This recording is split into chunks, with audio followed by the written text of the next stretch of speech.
A doutora Raquel Stuck é professora aqui do Departamento de Clínica Médica das Moléstias Infecciosas, né, da AMI, e é bastante conhecida, acho que da população brasileira, porque ela tem dado muitas informações úteis para a gente estava falando sobre a necessidade de sempre combater a fake news, e certamente os pronunciamentos que a doutora Raquel ajudam muito a isso. Agradeço muito a sua presença, e a doutora Raquel vai falar para a gente o que a gente aprende, o que ela, né, aprendeu, ela e como especialista pode dizer melhor do que qualquer um de nós, né, o que nós aprendemos sobre a Covid-19.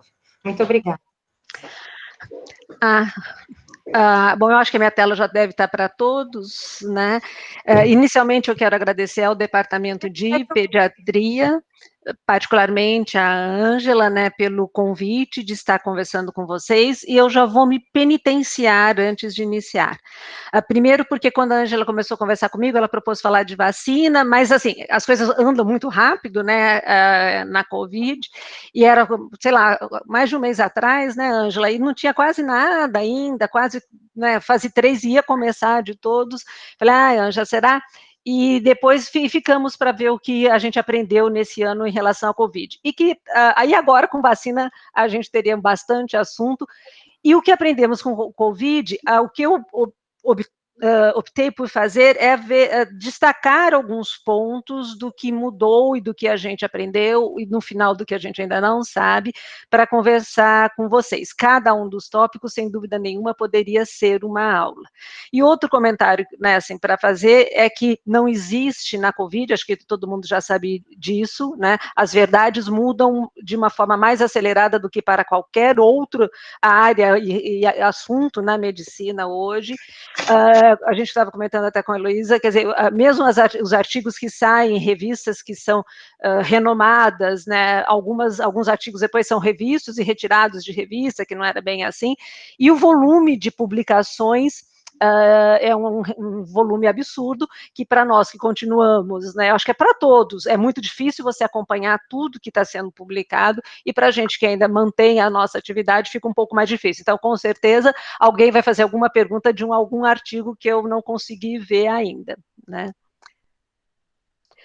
Então a gente vai falar um pouco da epidemiologia, diagnóstico, tratamento e prevenção. Aqui os dados atualizados ontem à noite, destacando, né, bom, no Brasil, que nós atingimos, o Brasil é o terceiro país em número absoluto de casos, o segundo país em número absoluto de óbitos, e ontem nós chegamos à marca de 270 mil óbitos aqui no país, com 600 e poucos óbitos nas últimas 24 horas. E somos o terceiro país também em pacientes recuperados, né?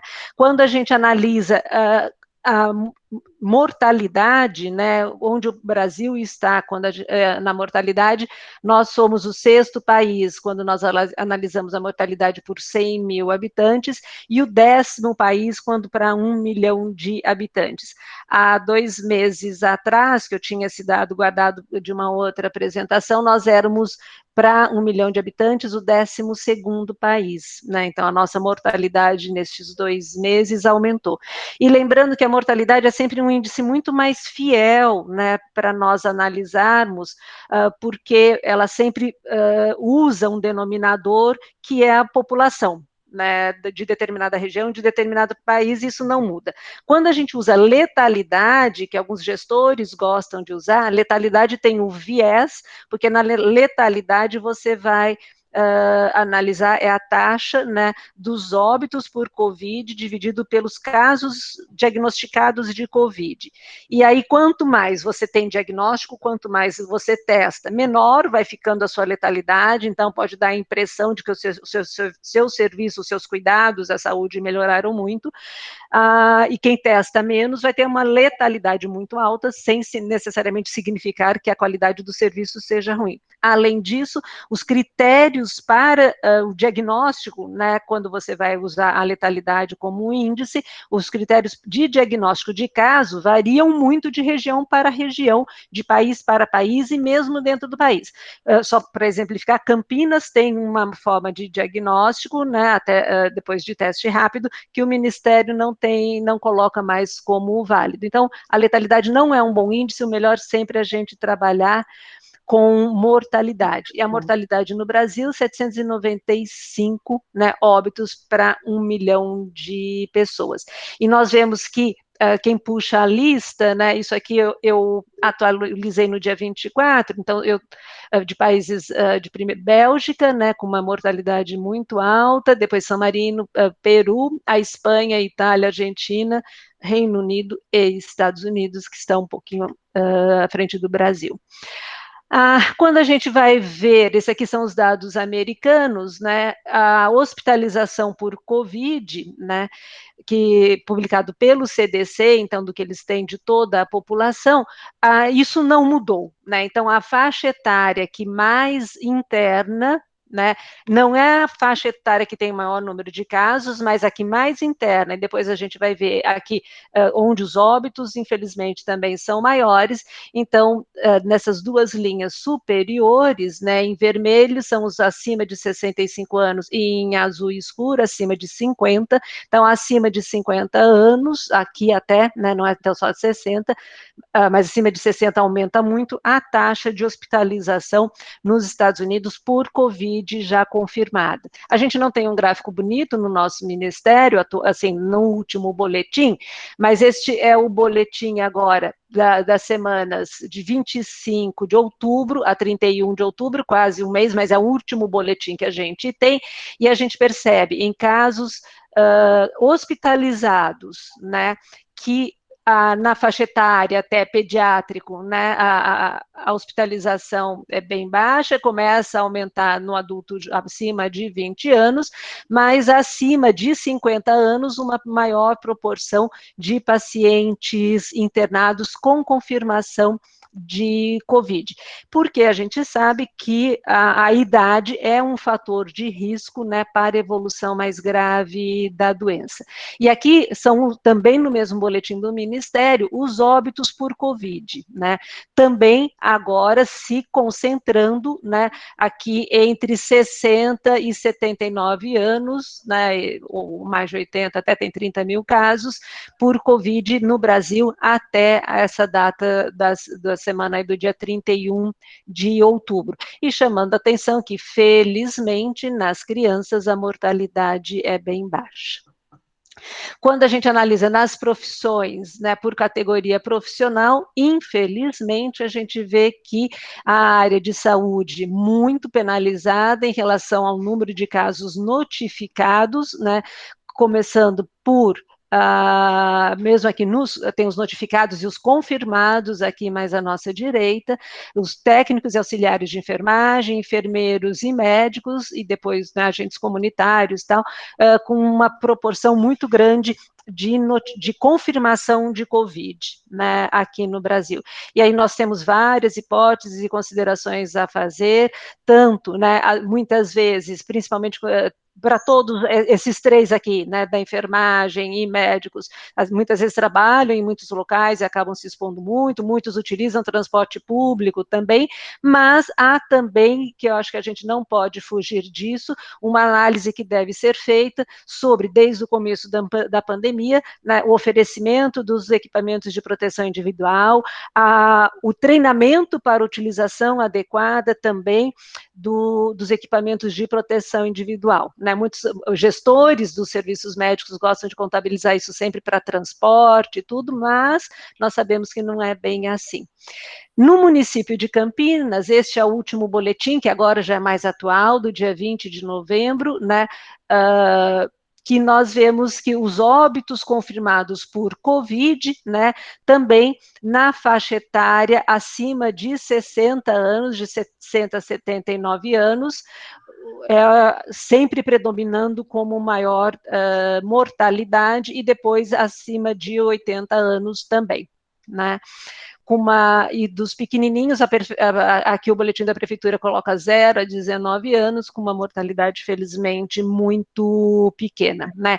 E já podemos ver aqui também, se a gente, né, que estávamos, de fato, numa curva bem descendente, né, de óbitos até esta semana do dia 20 de novembro, mas lembrando que os dados estão contabilizados até dia 17 de novembro, né, mas no texto tem um comentário até que mesmo a da última semana aqui do dia 17 de novembro não estavam todos contabilizados.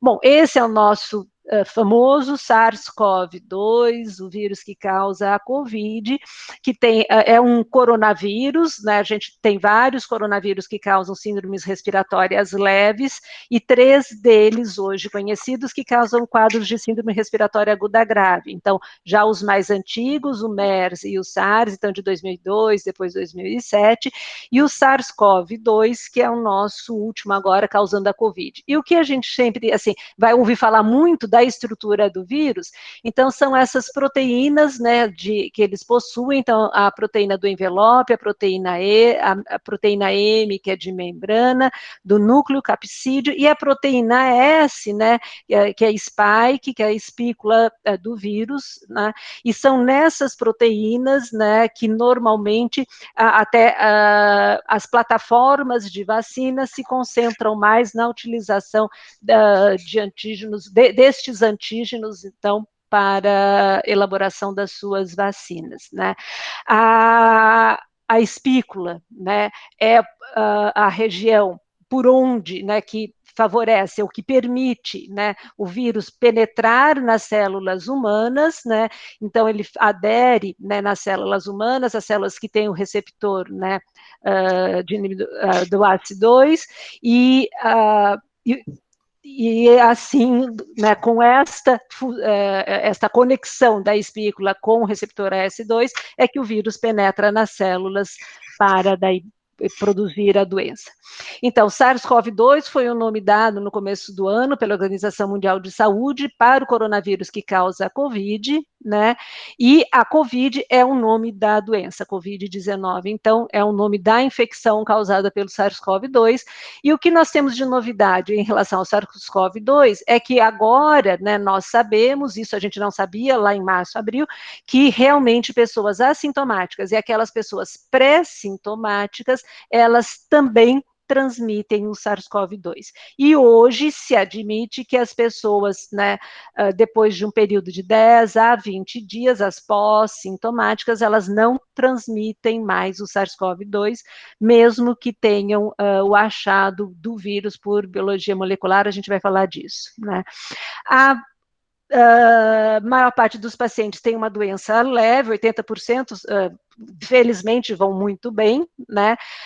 E 20% requerem internação, 5 a 10% que podem requerer a UTI. Né? O período de incubação não teve mudança, de 5 dias, podendo de 2 a 14. A transmissão mais importante é de pessoa a pessoa, então ao falar, ao tossir, ao espirrar, isto não mudou, e aqui que a gente ainda, né, na ausência de tratamentos efetivos para impedir que o vírus penetre nas nossas células, ou para impedir, tratamento também que não existe, para impedir que a evolução mais grave, e na ausência de vacinas até o momento, nós temos que atuar aqui cortando esta forma de transmissão, né?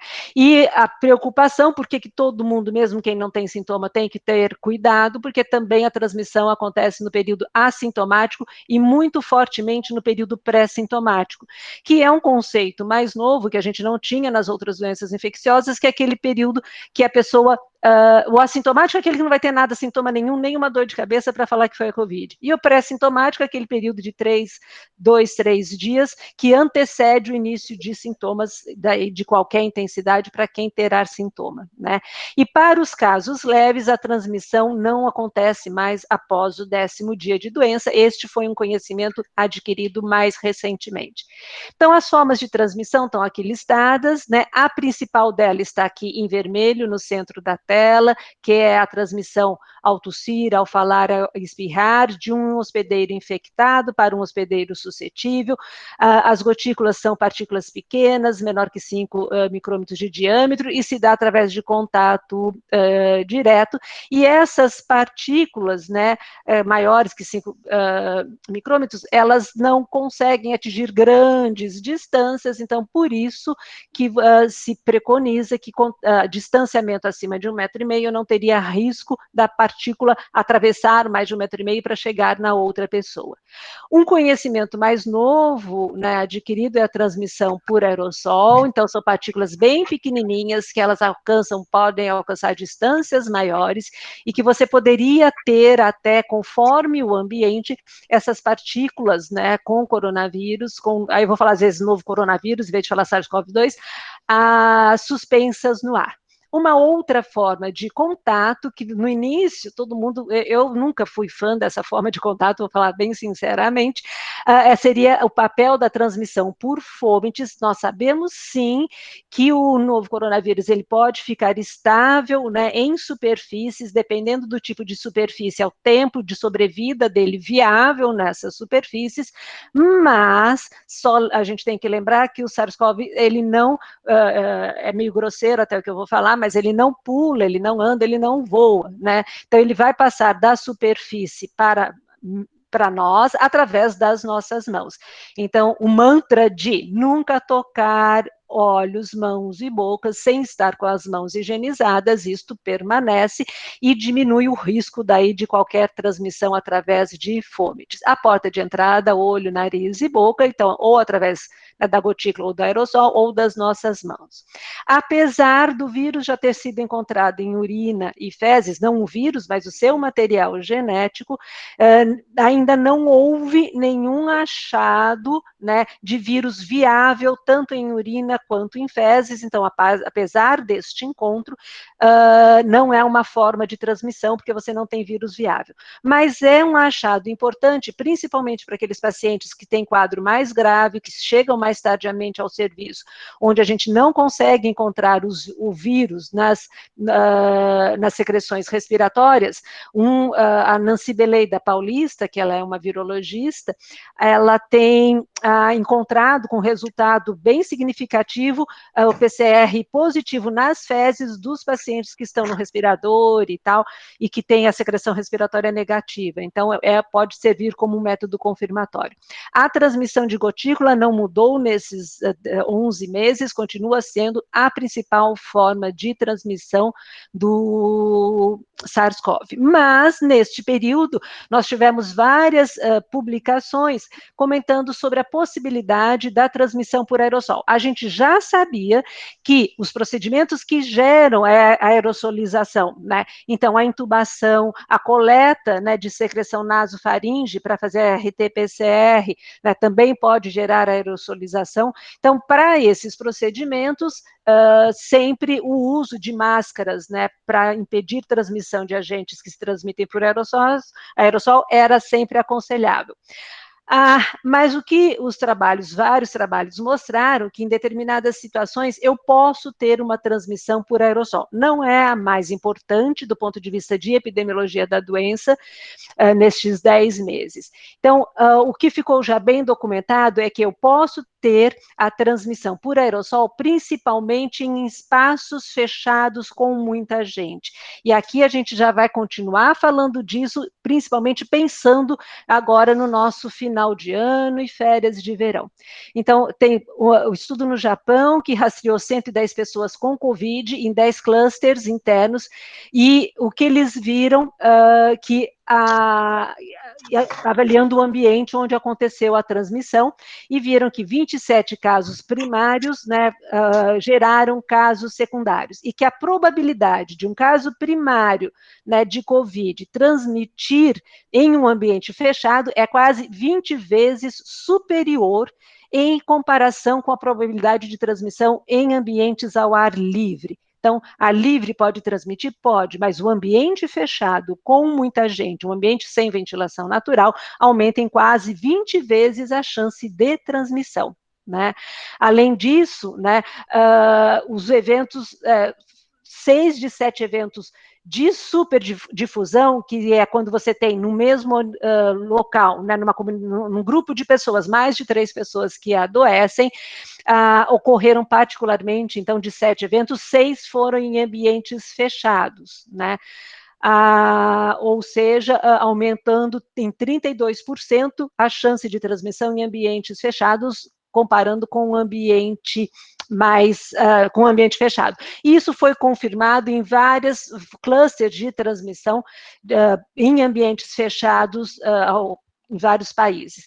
Esse aqui foi um estudo que foi bastante divulgado, mas eu acho muito interessante. Tem outros, tem um que é do ônibus também, que as pessoas foram para uma igreja de ônibus, mas aqui mostrando, isso aqui foi num restaurante, as famílias foram para almoçar nesse restaurante na China, as mesas eram relativamente próximas, vocês vejam que entre os dois extremos da mesa, 4,5 metros de diâmetro, esta pessoa estava assintomática, mas pré-sintomática, né? Aqui nós temos o ar-condicionado e depois as pessoas... então, essa que estava doente. As pessoas são 3 famílias diferentes, né? Na verdade, 5 famílias diferentes, né? Em 5 meses, 5 mesas. Aqui, onde eu tinha uma pessoa pré-sintomática transmitindo, a transmissão aconteceu, então, nesses que estão pintadinhos de vermelhinho, tá? Então, uma pessoa pré-sintomática, que logo depois deste almoço já se mostrou positiva, e depois mais 10 pessoas que sentaram nessas mesas se mostraram positivas. E, de uma forma bem interessante, nenhum dos garçons positivou, e nenhum dos 68 clientes que permaneceram também no restaurante, nas 15 mesas outras, também adoeceram. Então, foram só essas 10 pessoas, e uma das explicações é que essas 3 mesas estavam até na corrente do ar-condicionado, e a gente viu também que a proximidade depois da pessoa infectada com as outras não era tão grande. Então, esse estudo mostra que a transmissão por aerossol, ela não acontece em qualquer ambiente fechado, mas que ela pode ocorrer, sim, em espaços com muita gente e que sejam pouco ventilados. E aqui, a hipótese é de que esta circulação do ar-condicionado acabou facilitando também a transmissão. Então, a transmissão por aerossol, ela existe e ela preocupa, principalmente agora, pensando em Brasil, em todos em tudo que acontece em ambientes fechados, com pouca ventilação e muita gente.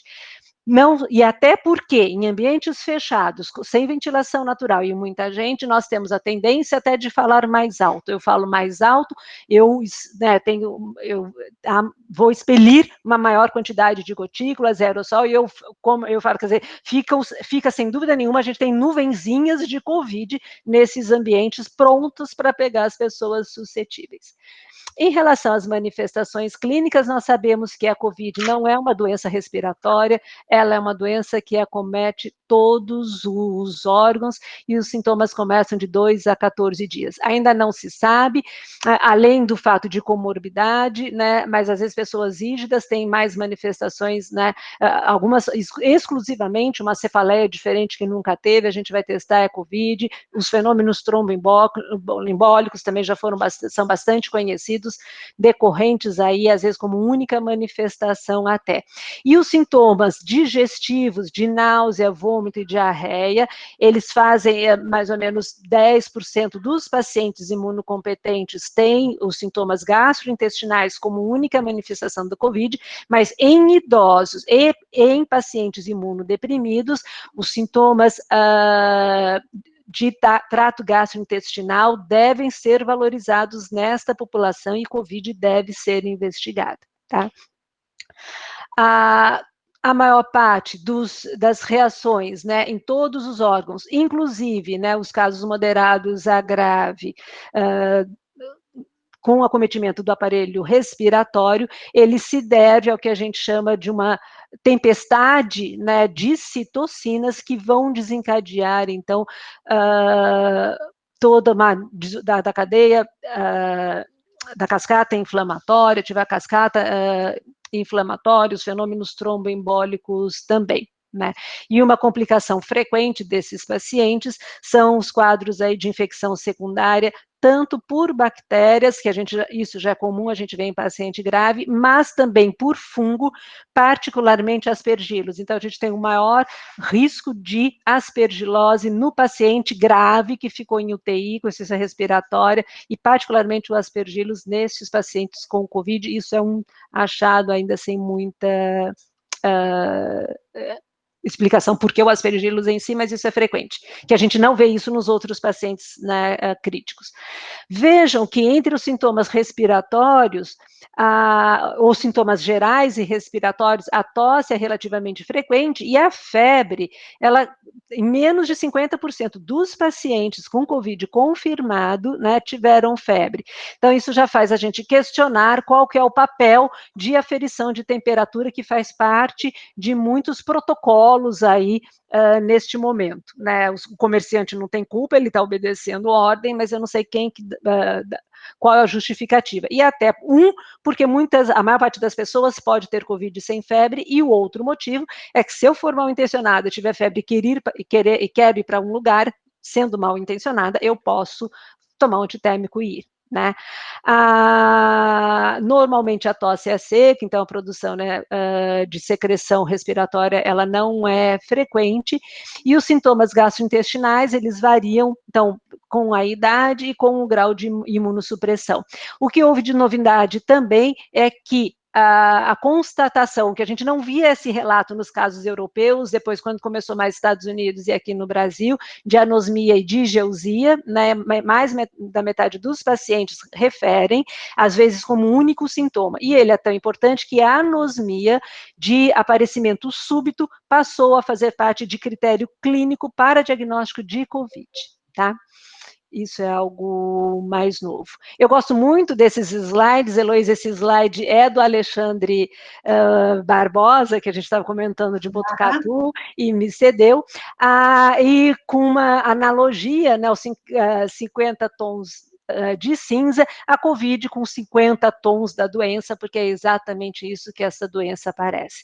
Então, nós temos uma porcentagem, né, de mais de 80%, 80%, 85% dos pacientes que têm um quadro muito leve, né, onde é feito acompanhamento ambulatorial, domiciliar, com orientações de isolamento e orientações de alerta para sinal de gravidade. E aqui eu chamo a atenção que a grande dificuldade da gente, de uma análise que tenha um respaldo científico de tratamento para esta doença, é que 85% das pessoas, elas felizmente vão evoluir muito bem tomando chá de hortelã, chá de erva cidreira, água ou qualquer outra coisa. Então, todos os estudos observacionais e que remetem ao uso de determinadas medicações, né, avaliando este período de doença, se não for um estudo randomizado duplo cego,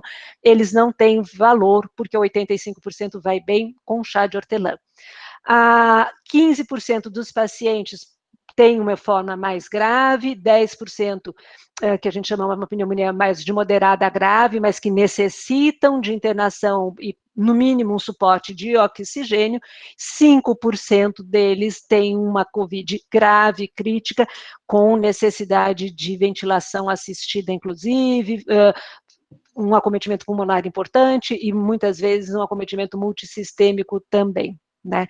Eu peço desculpa aqui pelo slide em inglês, mas a classificação, né, do NIH dos Estados Unidos, que é o órgão, né, de doenças infecciosas de lá, que a gente sabe, no período, né, assintomático e pré-sintomático, quando a gente fala até, né, por que eu sei que a pessoa tem Covid, que ela não tem sintoma, mas eu testei.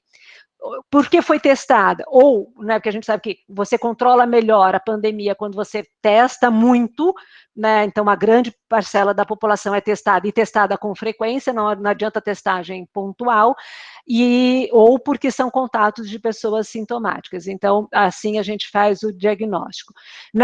Depois, né, com a sintomatologia da doença, então o quadro clínico é que faz com que a intensidade do quadro clínico que a gente classifique numa doença leve, moderada, severa ou crítica, e particularmente o que vai dar a gravidade da doença é a saturação de oxigênio e os exames inflamatórios, né?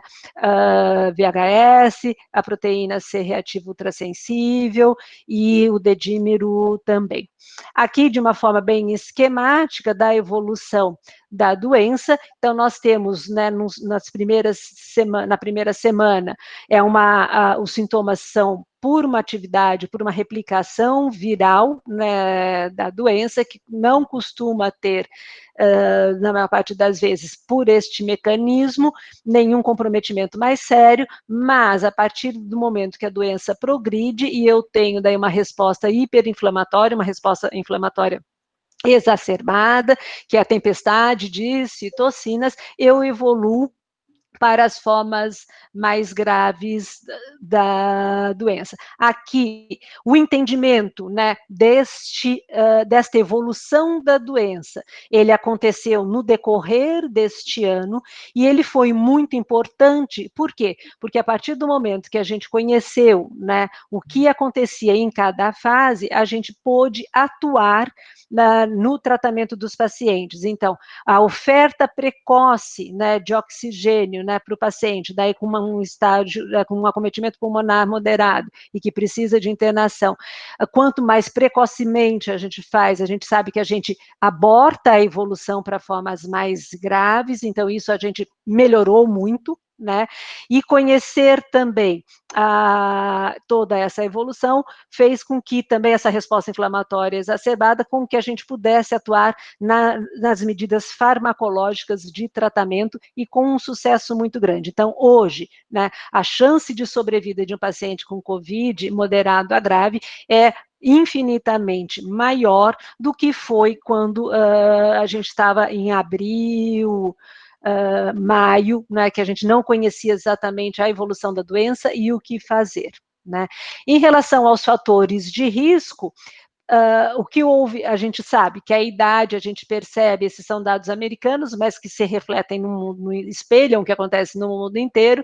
A idade é um fator de risco por si só, independente de comorbidade.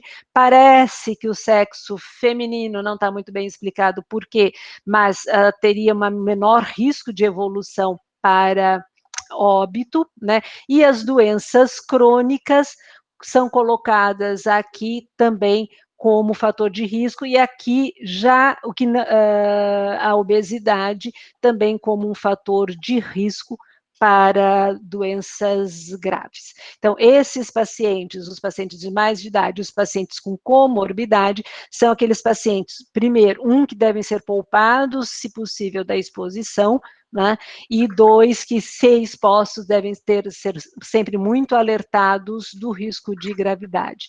Aqui também no nosso meio a gente vê que no boletim do Ministério, que a obesidade, né, também se destaca como um fator de risco importante, até ele tem mais risco do que o paciente asmático, do que o paciente com doença hematológica, para evoluir para óbito, né?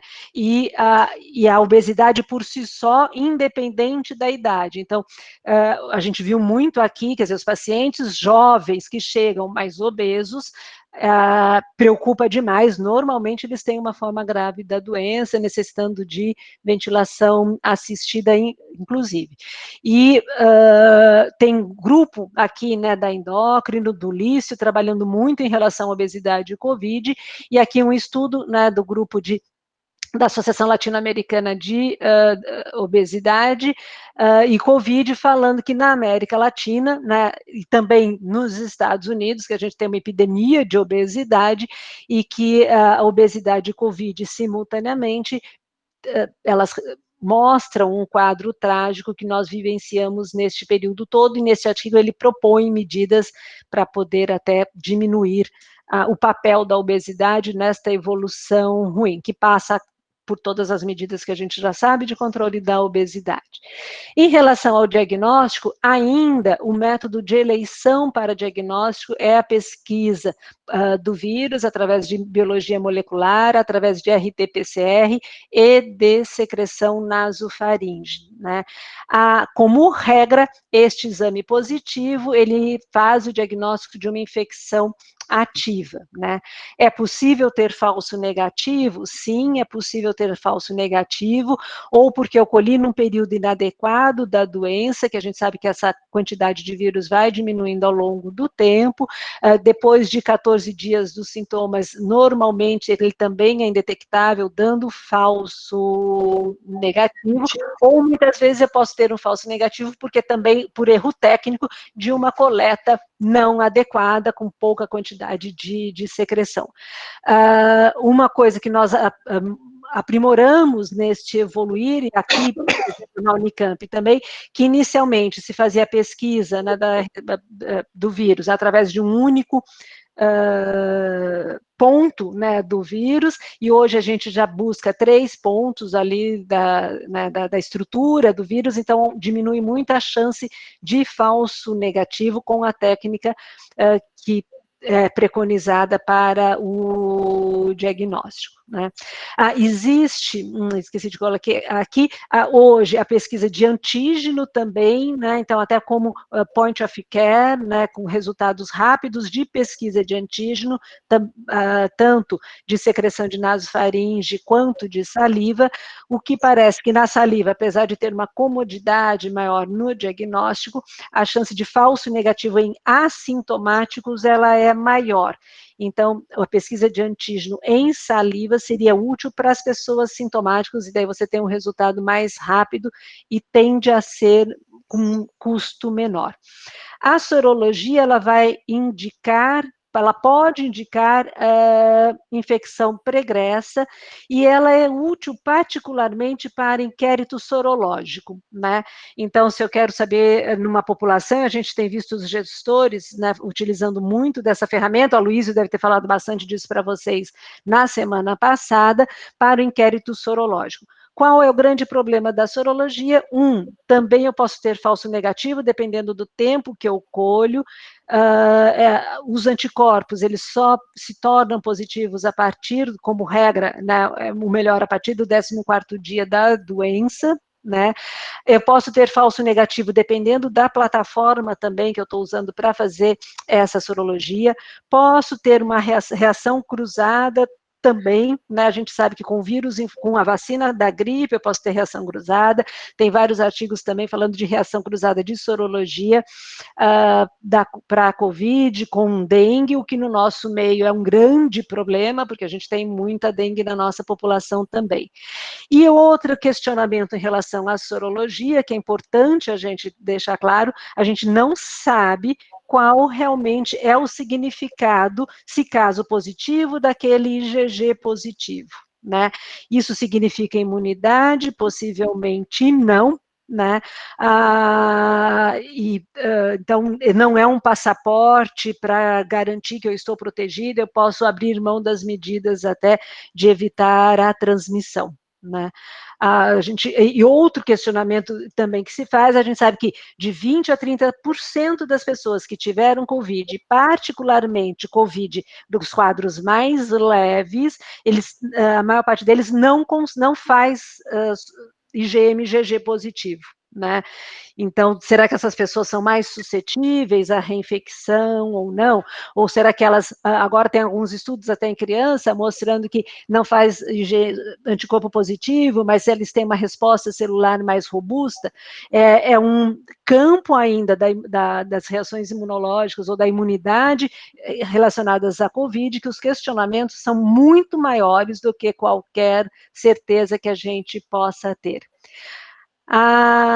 Aqui, então, né, a pesquisa do ácido, né, nucleico, então, através da PCR, ele faz, então, o diagnóstico de certeza. Lembrando que depois de 14 dias, ele já costuma ser negativo. A gente já falou disso. Aqui este quadro mostrando que no início da doença, né, a gente ainda tem, mesmo assim, cerca de 70% de positividade, né, mesmo sendo Covid. Então, nós vamos ver que o algoritmo fala que aquelas pessoas que têm uma suspeita clínica muito forte de Covid, que o primeiro PCR foi negativo, se a suspeita é forte, você deve repetir, porque eu posso ter aqui 30% de falso negativo, que é dependente, mesmo com uma amostra boa, que isso é relacionado, é inerente à metodologia. Né? E a pesquisa de anticorpos, depois de 15 dias da doença, eu aumento muito, a gente vê aqui a sensibilidade do exame. Lembrando que o ideal é que se faça hoje, pelas plataformas disponíveis, a pesquisa de anticorpo total, que a sensibilidade é maior deste exame do que fazer separadamente IgM, IgG ou até IgA. A sorologia, então, né, para a COVID, o papel dela é muito discutível, ela não é mais para inquérito sorológico. Quem já teve COVID não há indicação até o momento de se fazer sorologia para ver se fez anticorpo ou não, porque você não vai fazer absolutamente nada com este dado. Né? E sorologia positiva, ter uma sorologia negativa não significa que você não está com Covid ou que você não teve Covid, e ter uma sorologia positiva, também você tem que sentar e ver se teve sintomas, se não teve, qual plataforma foi utilizada para fazer a sorologia. Nós temos um infindável, né, vários laboratórios aí que são credenciados aqui pela Anvisa, tem que saber qual que é, olhar na especificação do método, ver qual a sensibilidade, qual a especificidade, para poder orientar a pessoa em relação a isso. O meu irmão é da área de ciências exatas, ele pergunta para mim, Raquel, como se o PCR tem 30% de falso negativo, esse é seu melhor exame, como que você consegue trabalhar assim? Porque para ele 2 mais 2 é 4 e as coisas têm que ser matemáticas. Eu falei, pois é assim que a gente trabalha. O CDC não recomenda, né, os testes que usam pesquisa de anticorpos para diagnóstico de infecção aguda, claro, né, porque a gente viu que a gente tem que pesquisar o vírus da infecção aguda, então que eu tenho que fazer a pesquisa ou de antígeno ou do ácido nucleico para diagnóstico de infecção aguda. E que as secreções respiratórias são as ideais para isso, e se o paciente tiver já em assistência ventilatória, a secreção respiratória baixa, que a gente colhe através do tubo, também tem uma sensibilidade bem maior.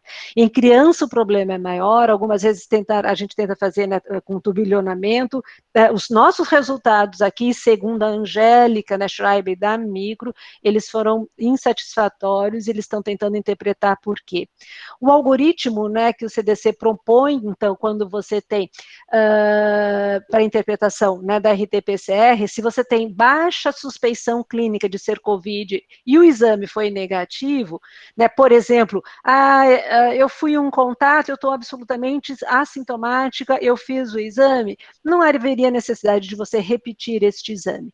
Por outro lado, né, se eu tenho um quadro muito sugestivo clínico de COVID. Não estou, mas não preciso ser hospitalizada e meu exame vem negativo. O ideal é você repetir em 24 e 48 horas. E aqui é um outro problema, né?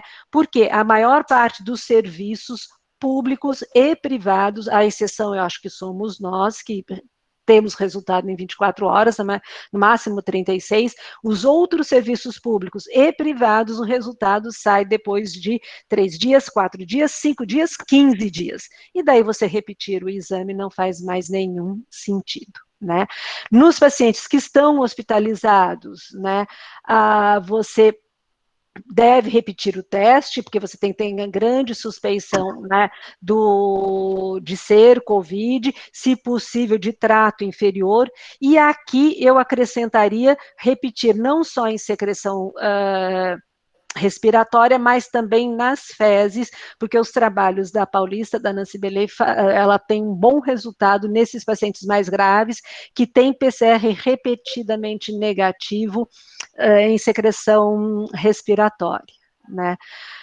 A recomendação, novamente, reforçando que anticorpo não faz o CDC, né, então, não recomenda o uso de anticorpo, a não ser que seja para inquérito sorológico. Na Austrália também, né, Austrália e Ásia, que também não serve para diagnóstico, nem mesmo os testes rápidos também não, nem mesmo IgM positivo, IgM dá mais falso positivo ainda, né, e o que você poderia usar talvez seriam os testes de antígeno. O que nós aprendemos também nesse período, nós temos achados tomográficos em pacientes, né, sintomáticos, às vezes com sintoma não muito claro e às vezes até com uma oxigenação ainda razoável. Nós já temos as chamadas alterações em vidro fosco, que são habitualmente periféricas, né, com um grau de comprometimento de parênquima pulmonar muito variado, e aqui o raio-x, né, uma tomografia praticamente normal, e o aparecimento das imagens, a gente sabe que depois também, né, da primeira semana, é quando eu tenho maior risco de agravamento do quadro pulmonar. Né? Então, a tomografia, ela auxilia bastante, e este achado de vidro fosco, periférico, com intensidade variável, junto com um paciente com clínica, né, de Covid, então teve febre, insuficiência respiratória, tosse seca, mesmo com PCR negativo, se eu tiver estes achados tomográficos, isto fecha o diagnóstico, é diagnóstico confirmado de Covid. Essa foi uma mudança que aconteceu, o Ministério da Saúde passou, né, a considerar o critério clínico radiológico, né, há 2 meses atrás, mais ou menos. Vocês lembram que daí a gente teve um aumento até da divulgação dos casos de Covid, porque todas as secretarias tiveram que rever os casos todos que tinham sido considerados descartados e atualizar como dados Covid, né. A tomografia, ela não deve servir de rastreamento para todo mundo, mas ela tem um papel muito importante quando você tem um paciente com insuficiência respiratória aguda, mesmo que você ainda não tenha um resultado PCR nem nada, a tomografia, ela tem um valor preditivo positivo muito grande. Apesar da sociedade, né, de radiologia, eles são muito resistentes, né, com a indicação de tomografia. Algumas coisas práticas, por exemplo, quando você está lidando com um paciente imunossuprimido, por exemplo, o paciente vai fazer um transplante de órgãos e ele mora numa região que tem muito Covid, por exemplo, que é o que a gente vivenciou agora, né? Vários pacientes nossos foram internados para transplante, eles estavam em casa assintomáticos, porque a gente faz esse inquérito antes, e nós colocamos todos os centros de transplante, tomografia como cole-PCR, mas o paciente normalmente chega às 10 da noite para transplantar meia-noite, cole-PCR que não vai ter o resultado, todos faziam tomografia. E com uma certa frequência, a tomografia com vidro fosco, né, nesses pacientes mesmo assintomáticos. Então, e a gente usava este critério até para, claro, não transplantar o paciente com uma forte indicação, e a correlação depois de tomografia alterada com a positividade do PCR que a gente recebia depois foi muito grande. Né?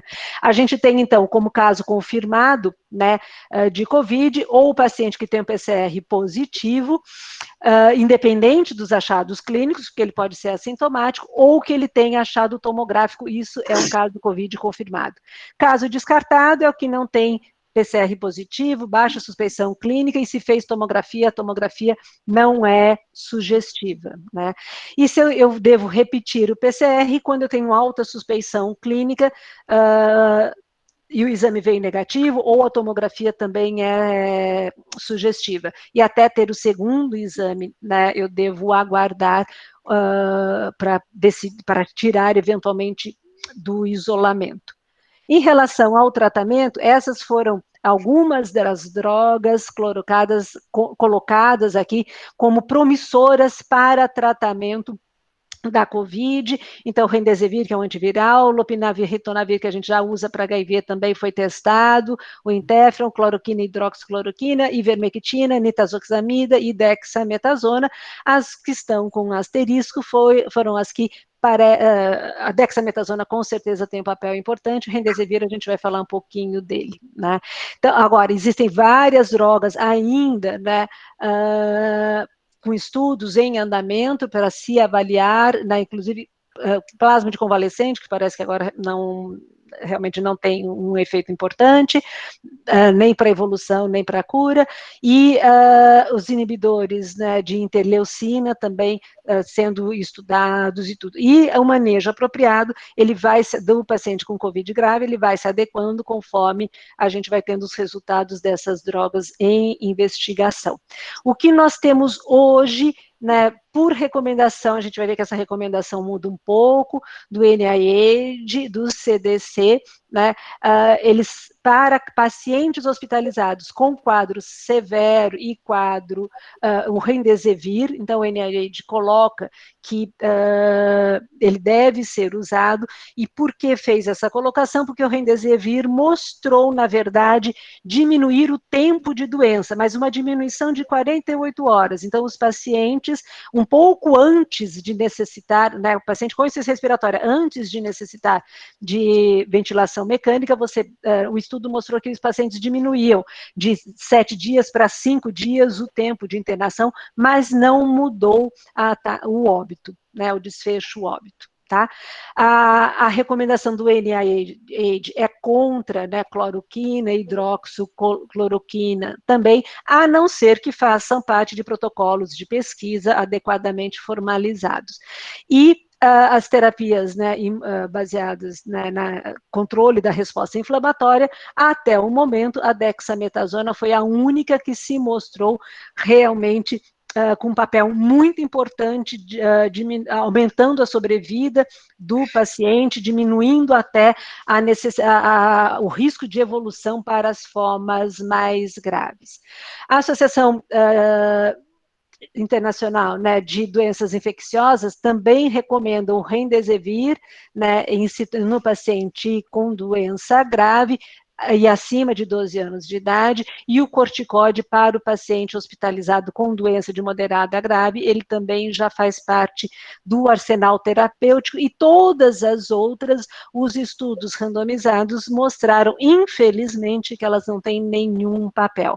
Aqui foi o trabalho, né, que mostrou o benefício, né, da dexametasona, né, então os pacientes que não recebiam dexametasona, a chance de ir para ventilação mecânica, e os que recebiam, e a partir desse estudo, agora a gente sabe que quem faz unidade de terapia intensiva, o corticoide já era usado para os pacientes com quadros mais graves, né, a gente sabe que isso tem uma resposta satisfatória, mas na COVID isso ficou muito bem demonstrado, né.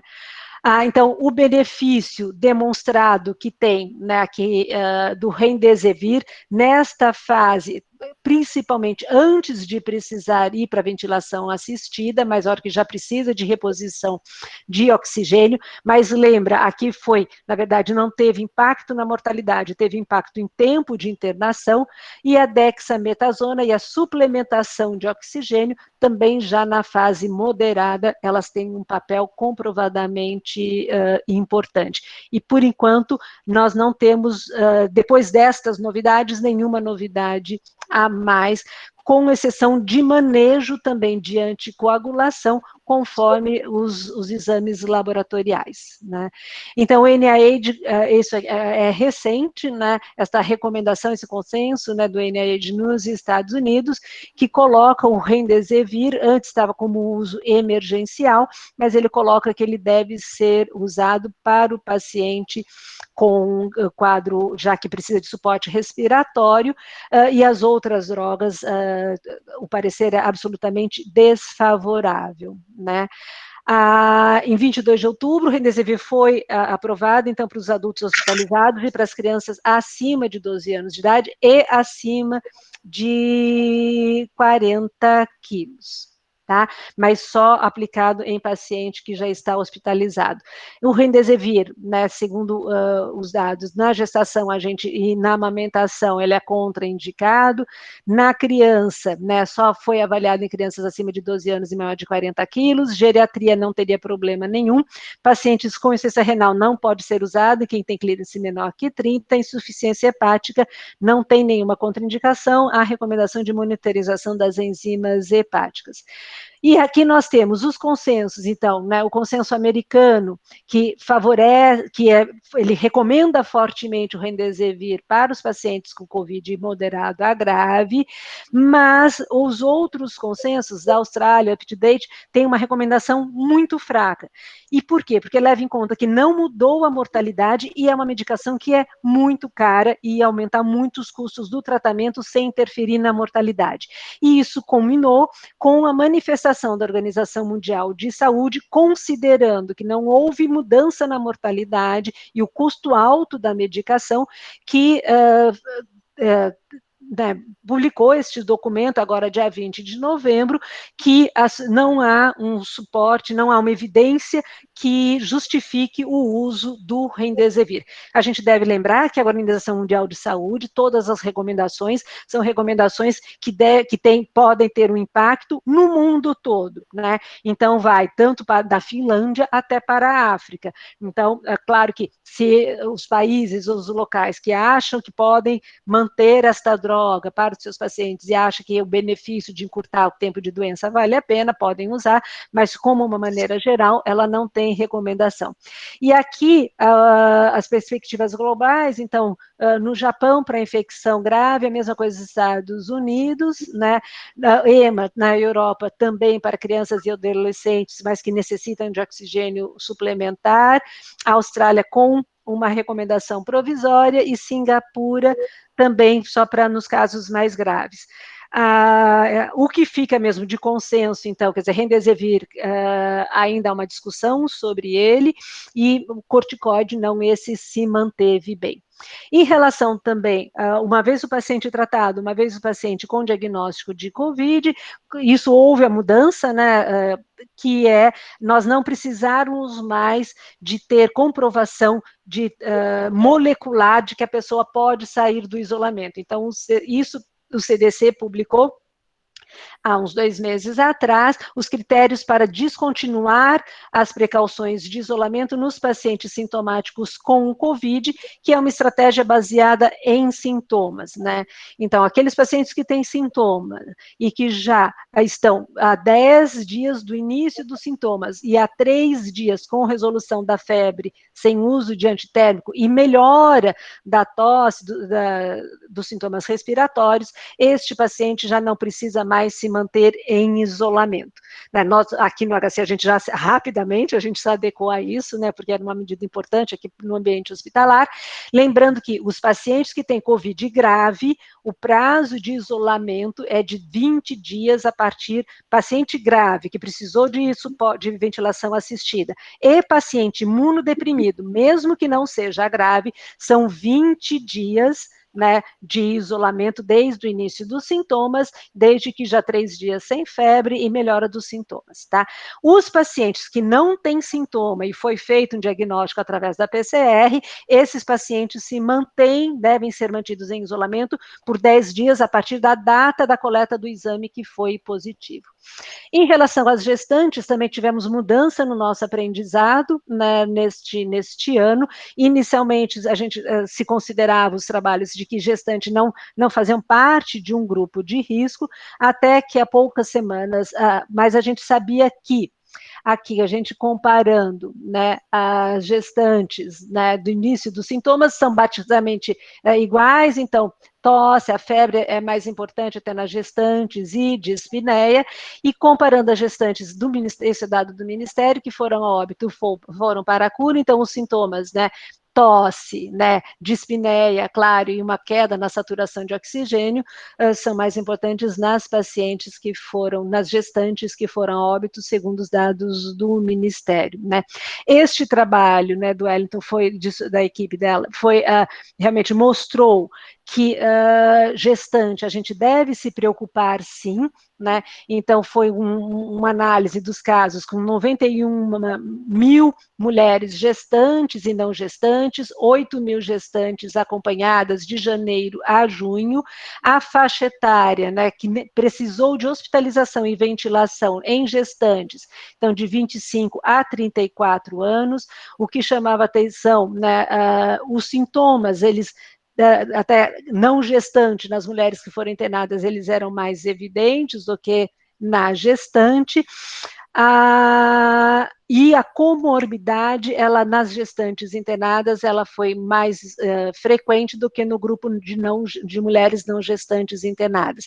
Então, a presença de diabetes mellitus, de doença pulmonar crônica, de doença cardiovascular e a imunossupressão, no grupo de gestantes foram fatores de risco associados à hospitalização.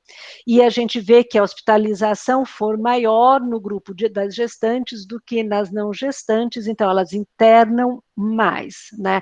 Aqui fica claro, então, a hospitalização, né, é maior no grupo de gestantes do que não gestantes, então a gestante tem um risco de mais de 5 vezes maior de necessitar de internação, e normalmente por acometimento pulmonar. A necessidade de terapia intensiva também foi maior no grupo de gestantes e também de ventilação mecânica.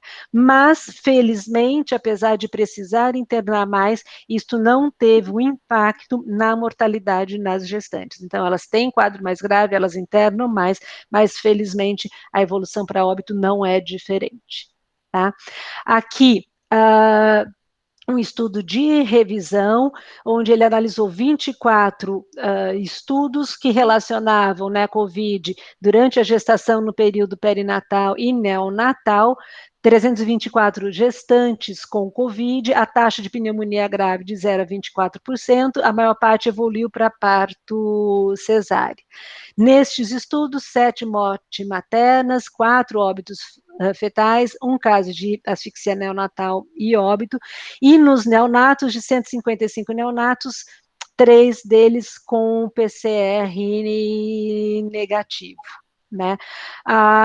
Ainda, né, a possibilidade, né, alguns trabalhos mostrando que é possível a transmissão vertical, outros questionam, mesmo alguns trabalhos já mostraram a presença do vírus, né, em placenta e nos recém-nascidos, mas qual o papel exato, né, a importância, o impacto dessa transmissão, isso ainda vem sendo discutido.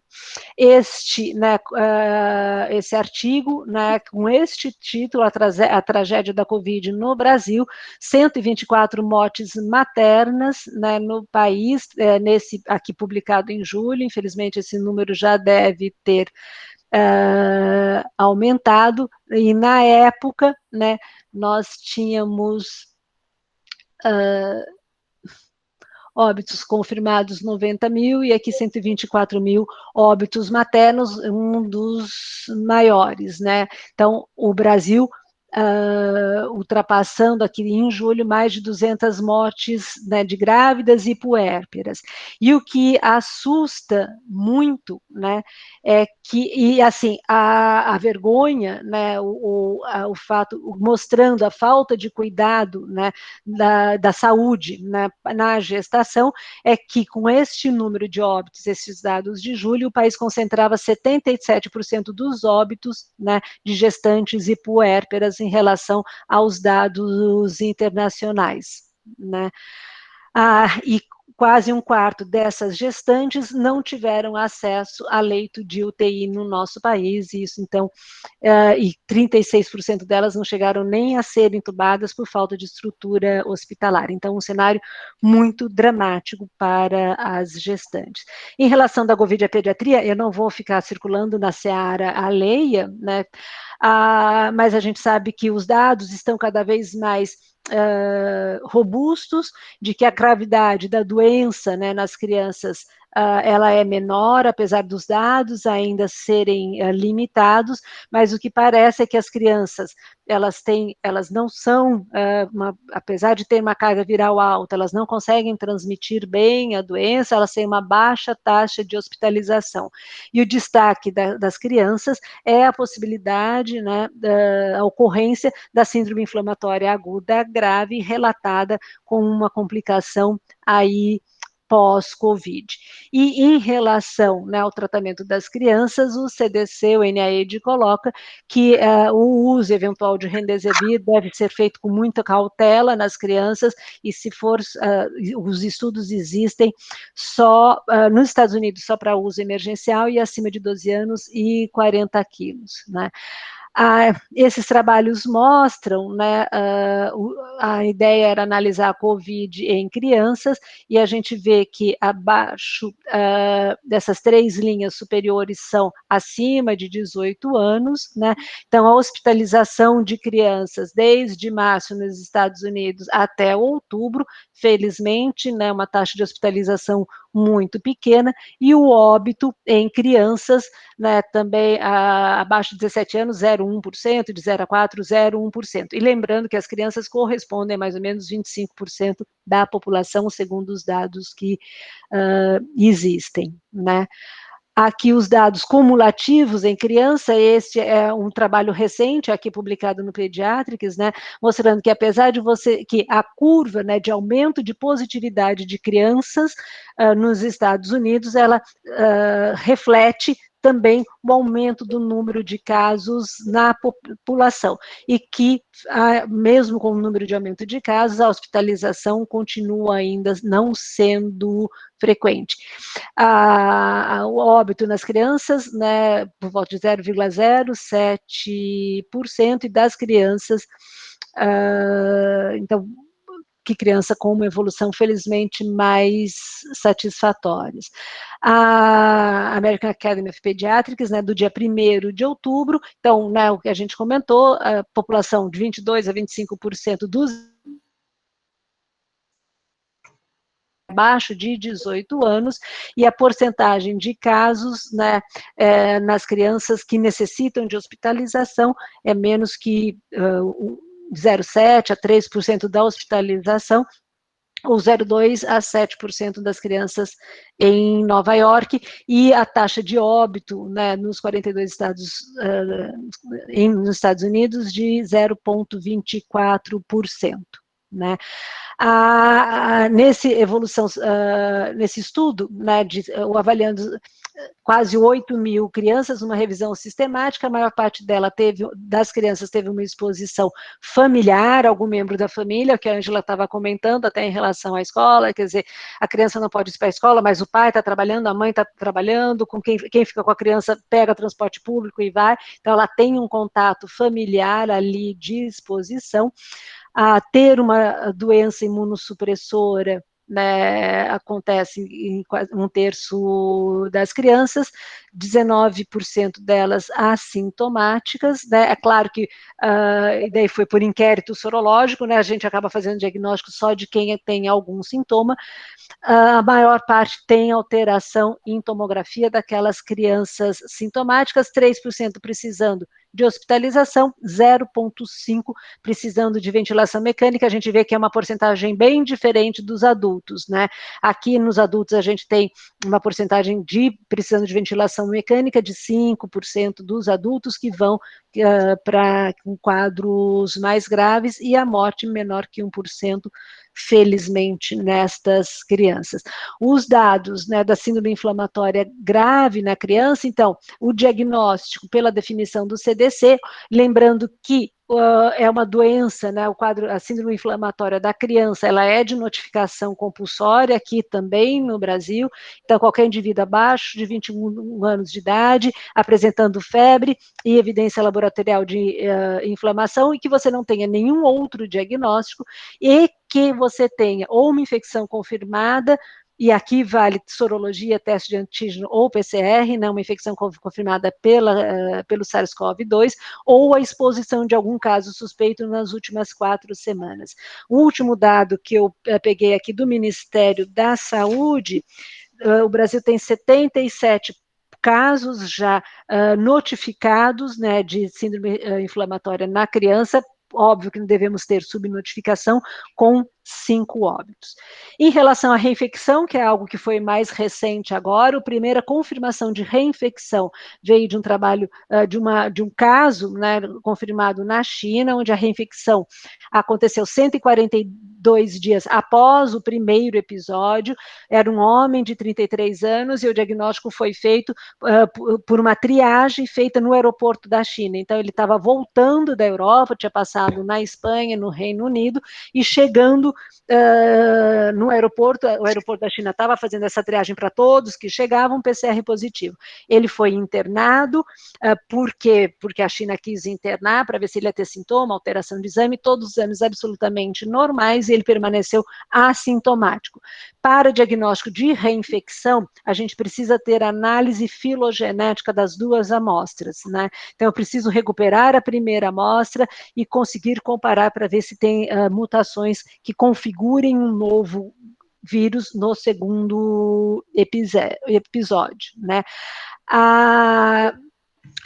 O diagnóstico, ou seja, o critério para se pensar em reinfecção, ele deve ser mudado, então teremos novidade em relação a isso, mas no momento o CDC e aqui o Ministério da Saúde colocou também com o mesmo critério, que você deve pensar em reinfecção se a pessoa volta a ter sintomas compatíveis com o COVID após 90 dias do quadro inicial, após ela ter se recuperado, e se você não tiver nenhum outro diagnóstico.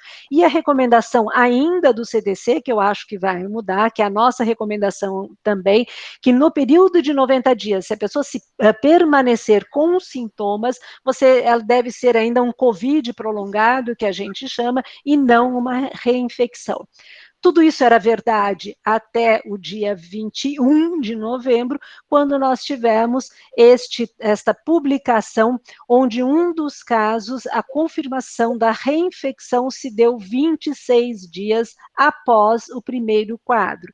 Então, mais uma vez, a gente entra aqui na discussão do papel da imunidade celular, do papel da imunidade humoral. Esta reinfecção deste caso aqui descrito, ele era uma pessoa jovem e imunocompetente, né, e que teve um quadro até de uma síndrome respiratória mais grave na segunda reinfecção, e só 26 dias depois do primeiro caso.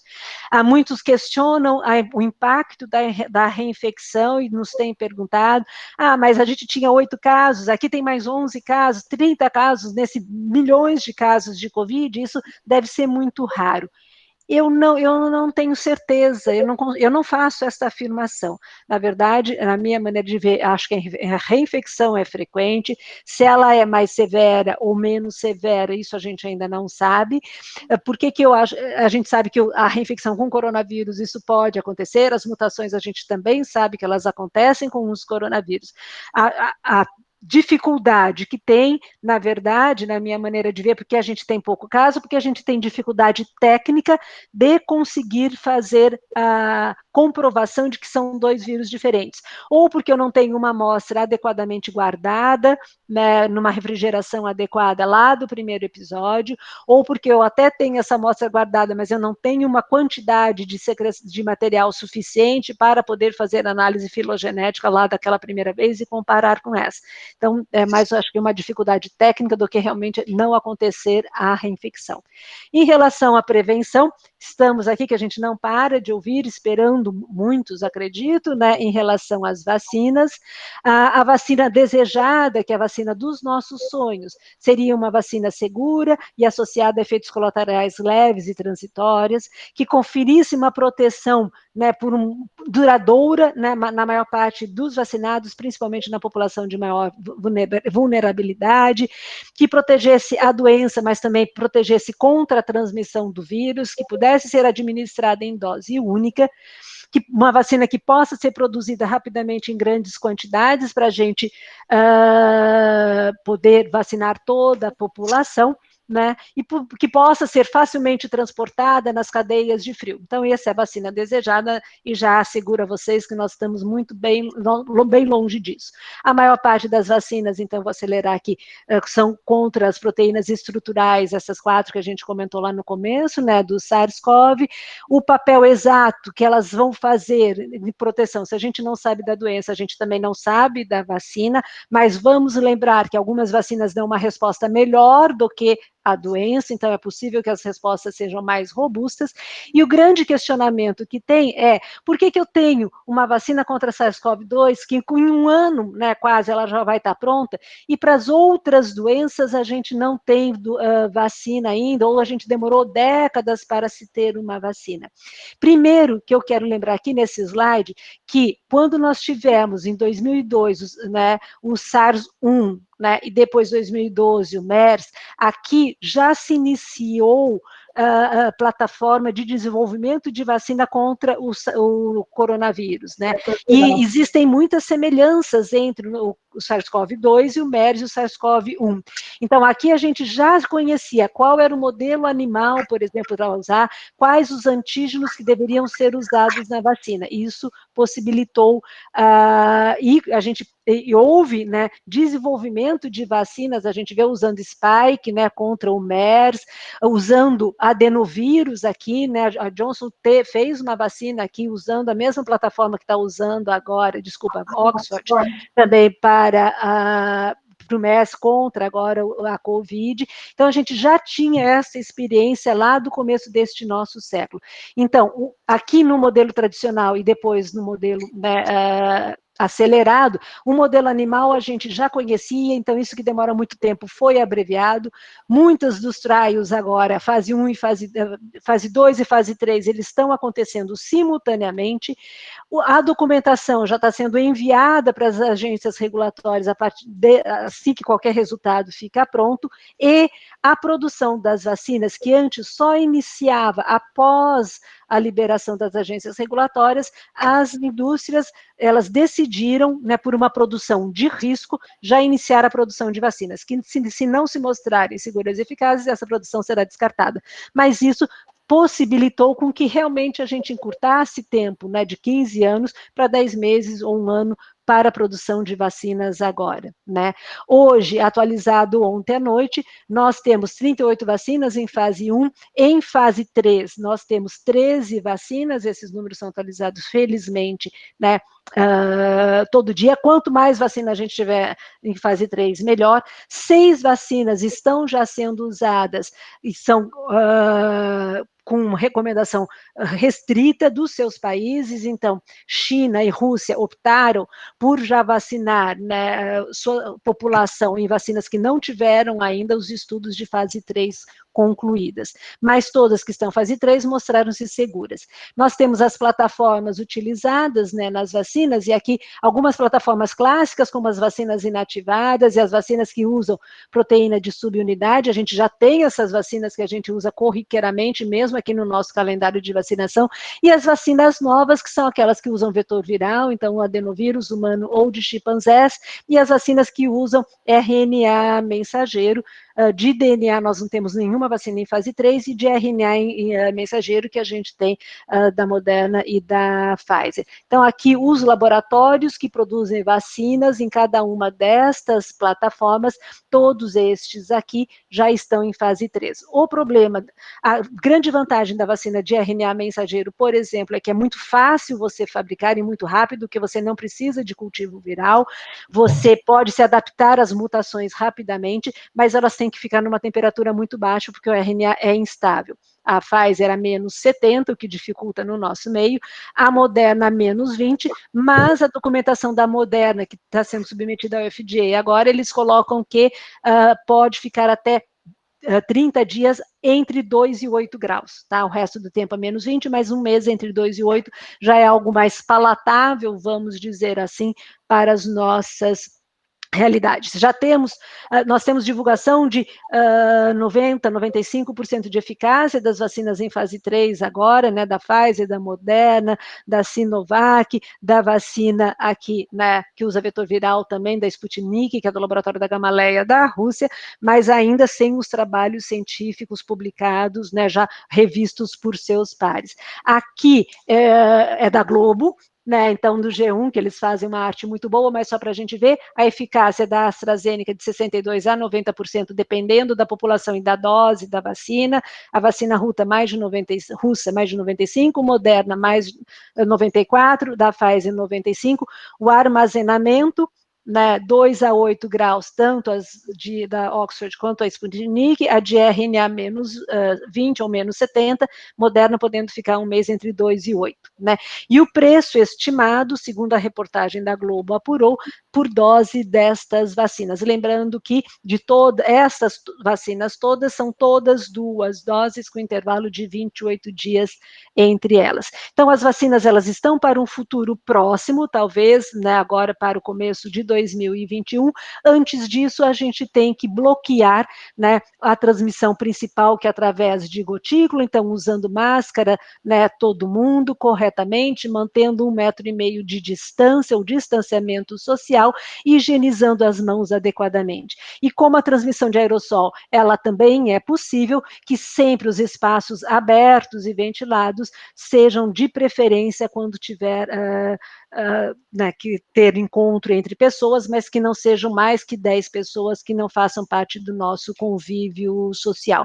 A prevenção ainda, né, é não sair, é ficar em casa, não aglomerar, é usar máscara se sair, manter o distanciamento e higienização de mãos.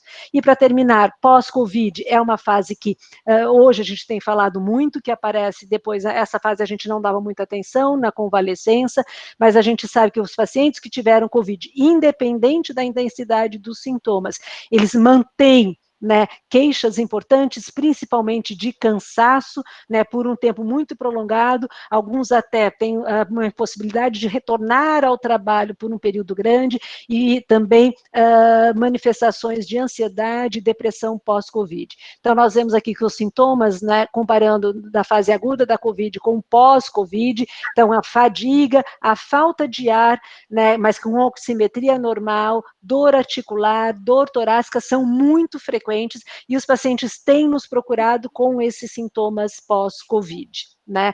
A gente chama de Covid prolongado, então agora, o long Covid, no inglês, até 12 semanas, e um Covid crônico até após 12 semanas.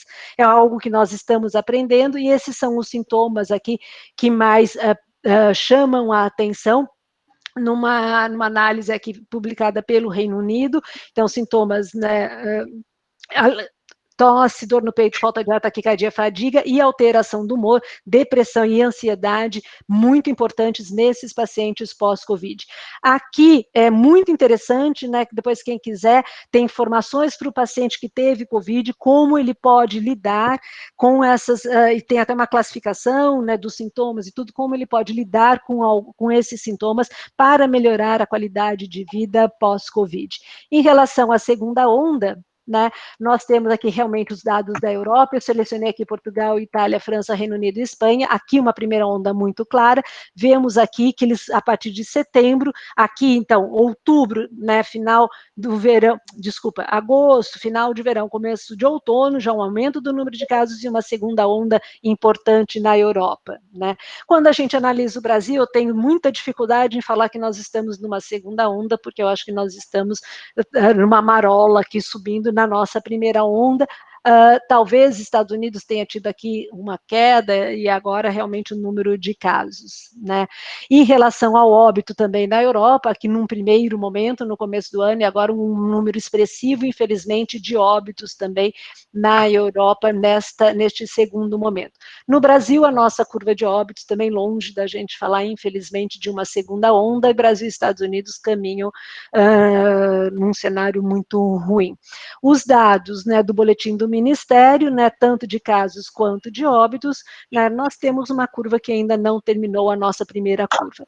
E o que a Europa nos ensina? Quer dizer, a Europa nos ensina que o vírus continua, né? Então, o vírus continua no verão também, e sem ter cuidado, né, fazendo aglomeração, que foi o que aconteceu na Europa, né, não usando máscara, que foi o que aconteceu na Europa, o número de casos volta a subir rapidamente. E o que aconteceu nessas 3 semanas, por exemplo, nesses países, particularmente na França, que já considera, essa reportagem do dia 20, que o pico da segunda onda foi superado? Medidas restritivas, né?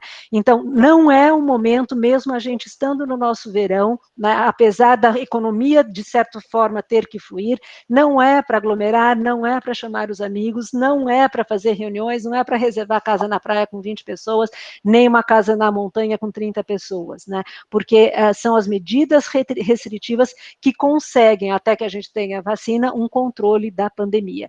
E com a proximidade que nós temos agora do nosso Natal e do nosso Réveillon, nós temos a chance de estarmos num país tropical, onde as atividades ao ar livre, desde que não levem aglomeração, elas, né, são muito factíveis, e o nosso brindar em 2020, Natal e Réveillon, com os nossos familiares, este ano deve ser desta forma, virtual.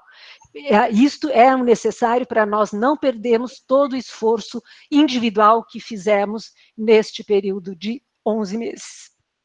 O que nós não sabemos muita coisa sobre imunidade celular e moral, da imunidade pós-infecção também não, imunidade de rebanho, transmissão vertical e duração das vacinas fica para uma nova conversa em março do ano que vem. Eu peço desculpa por me estender por tanto tempo e obrigada. Muito obrigada, Raquel. Nós que agradecemos. A aula ela foi muito boa, a gente aprendeu muito com certeza, né? Agradeço a sua generosidade de compartilhar seus conhecimentos com a gente. E realmente o final do ano vai ser um final do ano completamente atípico, mas é o que nós temos agora, nesse momento, né? Como se diz, a gente cansou do vírus, mas o vírus não cansou da gente, então a gente precisa continuar. Eu vou dar início, assim, às perguntas que foram colocadas aqui no chat, né? O Ricardo Pereira colocou se há disponibilidade do Remdesivir no HC. Não sei se tem. Não tem. Eu acho que nem deve ter também, viu, Ricardo? Assim, a não ser, veja, nós participamos do protocolo, a Organização Mundial de Saúde fez um protocolo, aquele Solidarity, que tinha 5 braços para investigar as drogas. Tinha, inclusive, cloroquina e hidroxicloroquínica, tinha lopinavir com ritonavir, tinha nada, e tinha o Remdesivir. Nós não conseguimos participar no HC da Unicamp, mas nós conseguimos participar no Hospital Estadual de Sumaré, né? E eu acho que o custo da medicação não justifica o pequeno benefício, sinceramente. Eu tinha muita esperança dele com o Remdesivir, mas eu acho que não justifica. Então, está disponível no HC só se algum grupo fizer parte de algum protocolo de pesquisa. Em Sumaré, nós ainda temos Remdesivir que ainda pode usar, que o protocolo da Organização Mundial de Saúde ainda está em curso. Tá? Então, os pacientes que forem internados lá e preencherem os critérios, a gente consegue usar ainda, mas acho que para uso aqui, eu nem justificaria, acho que não tem nem como pedir para a superintendência comprar uma medicação dela. O Dr. Nelson Caserta, ele coloca 2 questões aqui também. Qual a validade do uso rotineiro da oximetria de pulso para muitos que vejo utilizarem preventivamente? E a outra pergunta que é um colega que tem continuamente há meses um resultado entre 90 e 94 e está assintomático. Então, se há alguma validade do uso rotineiro da oximetria de pulso, como talvez um preventivo aí para saber se há Covid. Você sabe que obrigado, Max, pela pergunta, assim, como preventivo, eu não tenho nada, eu vou andar com o oxímetro na minha mão, eu acho que não tem nenhum sentido. Agora, tem um projeto, junto com a Sociedade Brasileira de Infectologia, e eu não vou lembrar, deveria lembrar quem forneceu os oxímetros, né, e eu passo para a Ângela, ela repassa para vocês, que a gente também tem que dar o nome dos bois e agradecer à empresa que fez isso, que estão distribuindo oxímetro para a população, principalmente para idosos com sintomas leves, porque a gente sabe que idoso, ele pode não ter uma hipóxia, que a gente fala, a hipóxia silenciosa no idoso, ela é muito importante.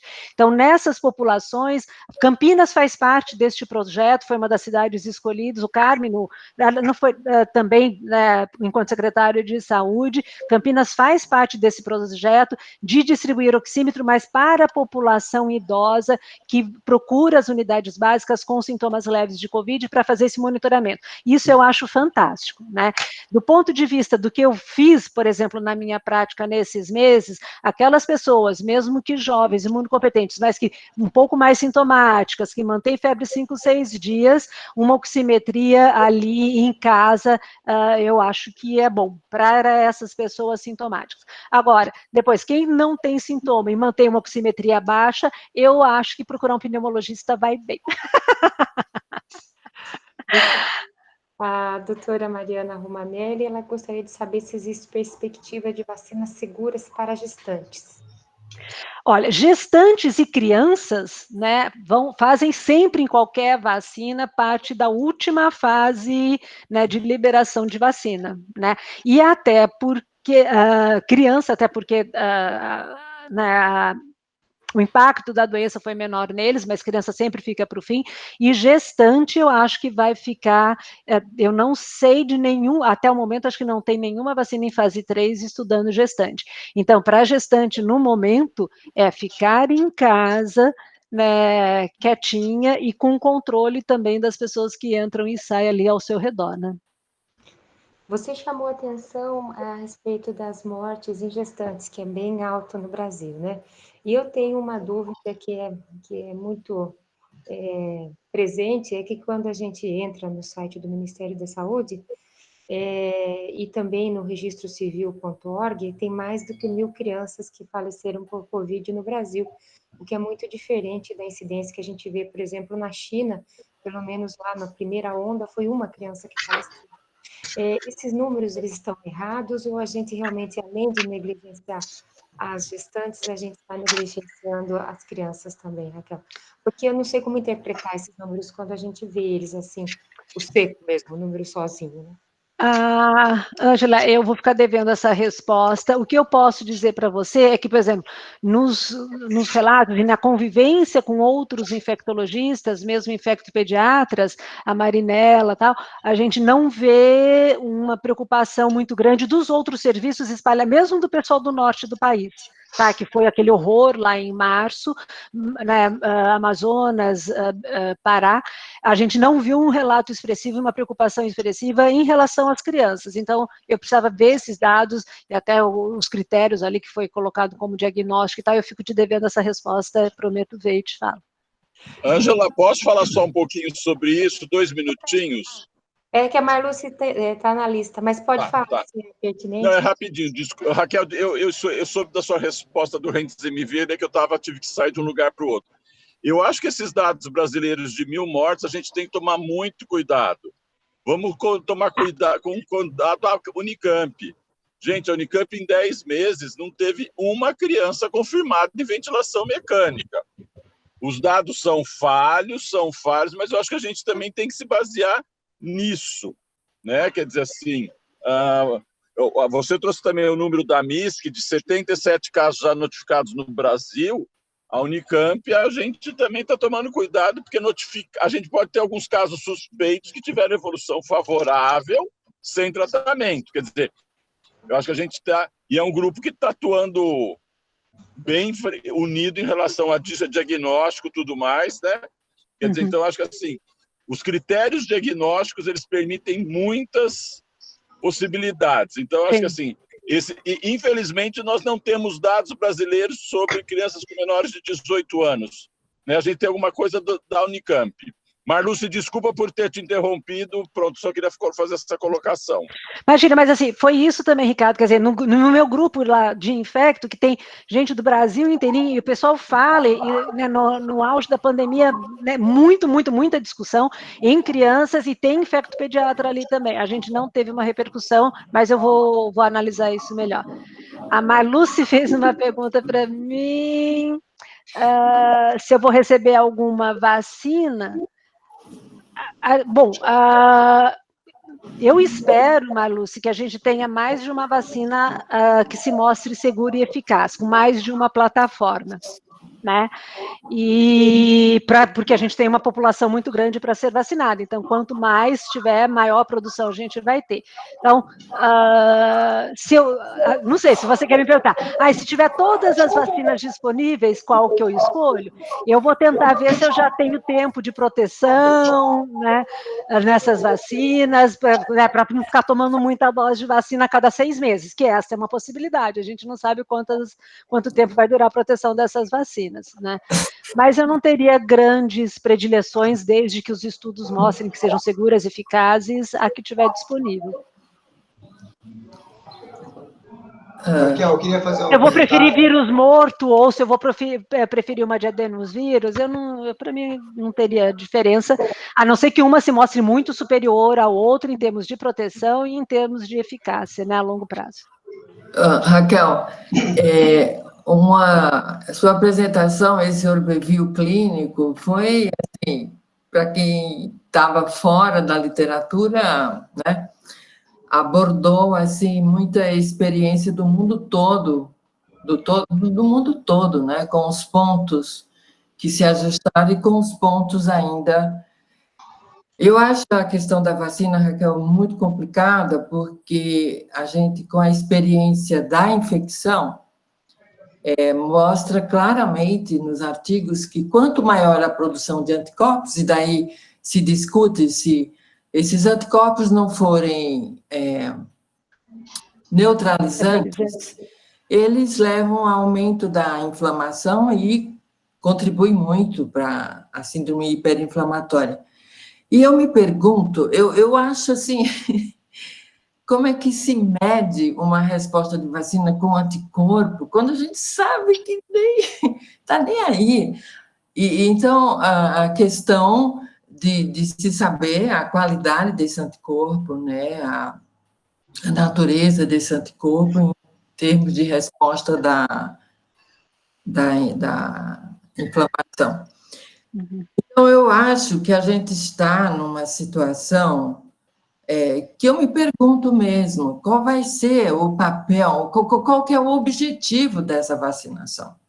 Qual é o objetivo? Porque se 80% tem a infecção assintomática e produz muito menos anticorpos, e quem desenvolve a doença grave, eu acho até que a gente viu que os pacientes com febre, no início, são aqueles que estão para caminhar para uma síndrome hiperinflamatória. Então, assim, fica uma situação para que eu, particularmente, eu não vou receber nenhuma dessas vacinas, porque eu não vejo sentido mesmo, nem para redução da transmissão, nem também para evitar que eu desenvolva uma doença grave. Eu acho que a gente, talvez, apenas isso que você falou, que aí eu concordo, que seja uma maneira de apresentar um antígeno controlado, não é? Em dose, em apresentação antigênica, que não cause nada, e ver se esse tipo de apresentação passa a ser mais tolerante. A mesma coisa a gente faz, por exemplo, com as imunoterapias, não é? Nós apresentamos o antígeno de forma diferente, por outra via, e, de fato, você consegue maior tolerância. Porque esse raciocínio de vacina, de que anticorpo e uma memória celular, que é a questão da vacina da hepatite B, a gente tem estudos até 8 anos de título de anticorpo, não tem depois, principalmente na infância, não tem. A gente não sabe se quem recebeu, se continua tendo uma memória celular para o vírus da hepatite B. E, por último, a questão dele penetrar também por via CD4, não é? Isso é independente do núcleo para se multiplicar, e durante a entrada dele na célula, ele tem mudanças de conformação e mudanças de apresentação de antígeno. Então, assim, é igual para a tuberculose, não é? Para a tuberculose, a gente não tem uma vacina realmente eficaz para impedir a tuberculose pulmonar. E a gente tem, de fato, uma experiência atual com esse SARS-CoV, que é interessante porque aquela lá da China em 2002, terminou em 2003, não voltou mais, né? Esse MERS-CoV é que de vez em quando vem, né? Então, esse SARS-CoV, ele vem com um patrimônio nosso, de conhecimento nosso, que é exatamente aquilo que você falou. Tem 90 tons, né, na manifestação clínica, porque ele tem uma apresentação antigênica de 90 tons também. Uhum. Então, eu acho que a vacina vai vir, eu até agora, sinceramente, não é nenhuma postura não aprofundada, né? Porque eu vou tomar essa vacina para dizer que entrei em contato de verdade com ele. Mas o que vai acontecer comigo, eu não sei. Olha, Marluce, eu acho que, felizmente, eu acho que a gente vai ter, pelo menos para as vacinas agora de RNA mensageiro e talvez a de Oxford, a gente vai ter um prazo, né, de análise e resultados que é da Europa. E talvez dos Estados Unidos, né? Que eles estão pedindo até uma autorização emergencial, né, para poder já vacinar essas 3 vacinas na Europa e Estados Unidos, e para a gente vai demorar um pouco mais, então a gente tem uns 3, 4 meses para ver o que vai acontecer, porque uma preocupação, que a gente viu isso muito com dengue, a gente viu com rotavírus, quer dizer, uma coisa é você ter aprovação de fase 3, a hora que você vacina milhares, centenas de milhares de pessoas, isso é outra história, né, de tudo, não só de eficácia, mas também de efeitos adversos. Então, acho que a gente tem essa resposta, daí a gente decide, Marluce, entendeu? A gente vai ver o que aconteceu com a Europa, com quem tem 60 a mais e tudo, a gente vê onde a gente se encaixa e a gente decide se toma ou não e qual a gente toma. E vai ter essas respostas aos pontos que você levantou, perfeito. Agora o doutor Sérgio queria colocar alguma Mas me conte da sua experiência, rapidinho, como está sendo lá no hospital. Olha, Marluce, assim, eu, pelos meus 60 a mais, na linha de frente de atendimento e de plantão na enfermaria, eu não fiz, né? Eu fiquei atendendo as outras coisas aqui, mas sou muito próxima às pessoas, aos colegas que fizeram isso, que foi, na verdade, um grupo não muito grande de pessoas. Foi doloroso. Do ponto de assim, muito penoso do ponto de vista físico, né, de exaustão mesmo, isso não só médico, mas de enfermagem também, e do ponto de vista emocional. Né? Eu nem comentei aqui, quer dizer, além de tudo, lembra, a gente agora pronar, parece, os alunos do 3º ano vão achar que a gente prona todo mundo sempre, não é? Porque isso, na Covid, assim, então prona, fica 18 horas, 12 horas, desprona, né, que é uma coisa, quando começou a fazer isso, eu falei, meu Deus do céu, então, mas assim, foi tudo muito intenso. E assim, as dúvidas eram muito grandes. Acho que hoje, né, mesmo que aumente o número de casos, a gente tem, pelo menos, dá uma tranquilidade do ponto de vista de que você sabe o que você tem que oferecer a cada momento. Né? Então, isso é melhor do que lá em março, que cada um fazia de uma coisa, você tinha muitas dúvidas, né? A gente tinha cloroquina ainda, que a gente, né, tinha esperança, e tudo isso né, era um grande tumulto. Agora você já sabe, não adianta o que adianta e o que não adianta, mas foi extremamente penoso em todos os sentidos para as equipes que trabalharam lá. E a coisa do EPI, não tem EPI, põe, não põe, né? Leito, tira do isolamento, põe no isolamento, não, foi muito difícil, muito difícil. Pessoal, a conversa está ótima, a gente podia se estender por muito tempo, mas o tempo está já... Muito obrigada, Raquel. Imagina, obrigada a você pelos comentários, Marluce. Doutor Sérgio, acho que tem alguma coisa para colocar. E depois eu só queria parabenizar, né, Raquel, agradecer a presença dela, importante, uma brilhante apresentação, né?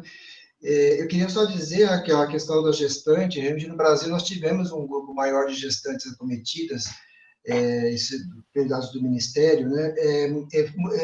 Provavelmente em função do pré-natal já ruim, nós temos um pré-natal deficitário, e essas pacientes ficando em casa, elas perderam a oportunidade de fazer um controle de hipertensão, de diabetes, enfim. Então, foi pela comorbidade de um pré-natal já meio, né, não muito adequado num país como o nosso, né? A gente não viu isso na Europa, porque eles têm um pré-natal muito mais controlado lá, então a mãe ficar em casa até foi bom.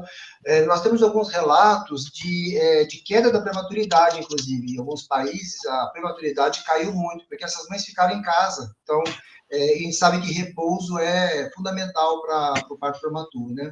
Aqui no Brasil, a gente não teve nenhum sinal de diminuição. A gente ficou lotado o tempo todo aqui no CAISM, eu acho que em função até dessa questão do descontrole do pré-natal, mas no mundo houve um relato de queda da prematuridade. Isso na França, já em 85 já se falava sobre isso, né? Deixando a mãe quieta em casa, pagando o seguro-saúde e não fazendo com que ela não trabalhasse, eles reduziram lá fortemente os partos prematuros. Então, talvez seja essa explicação aqui para o Brasil, para esse aumento, né? E aí não teve na criança, porque não teve mesmo, não houve passagem transplacentária, até hoje não temos nenhuma evidência comprovada de passagem, mas é por uma característica do vírus mesmo, né? Acho que era isso. Obrigado, parabéns aí pela sua atuação, não só na aula, mas como um todo aí nessa pandemia toda. Parabéns. Obrigada. Pessoal, nós vamos encerrar. Lembrando a todos que a aula fica gravada no site da FCM, Palestras Covid, Departamento de Pediatria, e que foi muito bom a gente poder ouvir a Raquel. A gente ouve ela muito já no Globo News, presença frequente, e agradeço a todos a participação. Muito obrigada. Obrigada a vocês. Tchau, tchau. Foi um prazer. Tchau, obrigado. Obrigadão. Tchau, gente. Até mais.